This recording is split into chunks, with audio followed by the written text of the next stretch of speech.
This is the video for the routines for motion colors for the headings game. It starts out by setting the value of P to 135. That's the first pattern number it's going to use for a blob. Then it does the tick action on T 240, which means each time it goes around a cycle, this value is going to change, but it's going to go from 0 to 239. Then it sets R equal to that value, and then it multiplies it by 4. Then it sets RS to 960 and subtracts that R value from it. In a way here, it's trying to make random values for the rotation of these blobs. Then it sets the X and Y values, the X to 290, the Y to 100 plus JG. Now JG is the Y offset for each one of the headings. So this routine can be used for both headings. Needs to just change the position of Y. Then for I of 0, and down here we see next I7 one at a time. That is, it's going to go around here 8 times. It's going to make 8 different blobs. And it's going to change the color each time. It's going to set C to a particular color here at list B. And then it's going to use that C as the color. They're sort of rainbow colors. Then it's going to go get the pattern P and put it in pattern -8.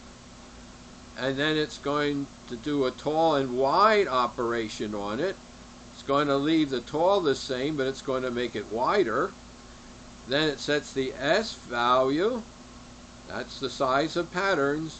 And then it says go and make that pattern and get the dots for it so it can do this polyfill here. And then to make things more random, it switches the R values for the next blob, adds 5 to P. Well, that's which blob it's going to get, where its pattern is going to be. And then it adds 4 to R and subtracts 4 though from RS. Then it changes the XY position, although in this case it only adds 0 to Y, so it doesn't change Y. But the next blob is going to be over 112 pixels. Well, this is the blobs routine for making colors.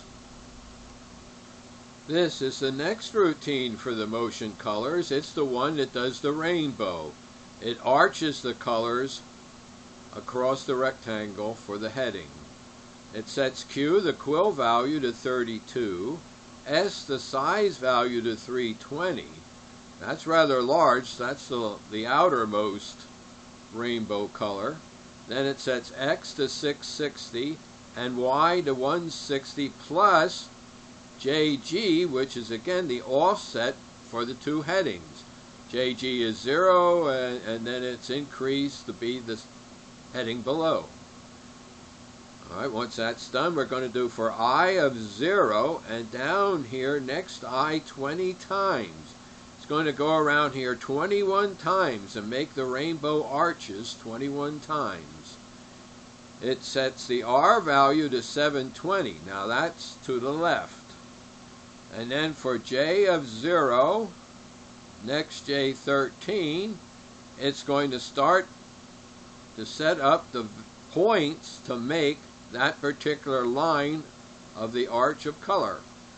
And it's going to use the vector to make each one of the dot positions, starting at R of 720, and each time it's going to add 40 to R. So it's going to sweep across and make an arch. And each time it does, it uses the vectors to get another point on the arch. Once it's done that, it's done it 14 times, it says the number of things I have is 14. The Z control register wants to know how many points there are. Then it does the dots for those 14 points and makes the positions necessary to draw the line down here. Now each time it does another one of the arches in the rainbow, it has a different color. Colors change by C. Here, line is used to make the arch, It adds one to C to get the next color, but it makes sure it doesn't run out of colors by modding it with 8. There's only 8 different colors, and they're make sure that it doesn't have a ninth one. Well, then it subtracts 16 from the value of S, because the next arch is going to be closer to the center point. And S is the size of which these vectors are going to reach. So it changes the size. So it's making the outer arches first and then moving to the beginning. And when it subtracts 16 from S each time, 20 times, it becomes 0 because it started at 320. Now I've highlighted the motion colors for when it's a circle. This is pretty much the same as the previous one where it was an arch. But instead of it starting at the bottom center of the heading, it's starting at the center of the heading. So when it makes its lines down here, they're going to start at the center. Everything else here is about the same as the previous one. But this is where it does the circles.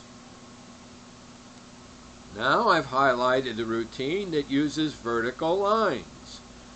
Here it sets X to 320, and the end of the line it sets at 320.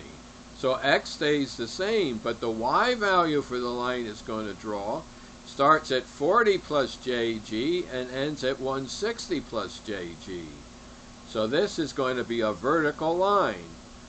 The Q, which is the width of the line, is set to 32, and then for I of 0 down here 20 times, now it's going to go and draw a vertical line 20 times.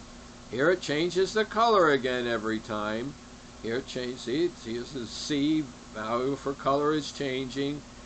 But each time it goes around, it changes the value of X. Go to the line to the right and do it again. So this is motion colors, vertical lines. Now we're going to look at horizontal lines. Here X is set to 340, that's the beginning of the heading, and X plus 1 to 1010, that's at the other end. And the dot values though for Y are both set to 40 plus the offset for the particular heading, which we know is in JG. So this is going to be for horizontal lines going down through, making the motion, that is, and sets the Q to 16. And then for I of 0, and down here we have next I 7, so it's going to go around 8 times and make 8 horizontal lines. And each time, Z is going to be 2 because there's only 2 points in the line. Then it does the dot P to make the points. Then it sets the color. Again, the color is going to be changed by the value of C, although C goes between 0 and 7. But this time, it changes the value of Y because the next line is going to be horizontally lower than the previous one.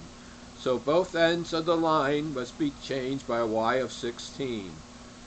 Excuse me. So this is the horizontal lines for motion colors. And that's the end of this particular video.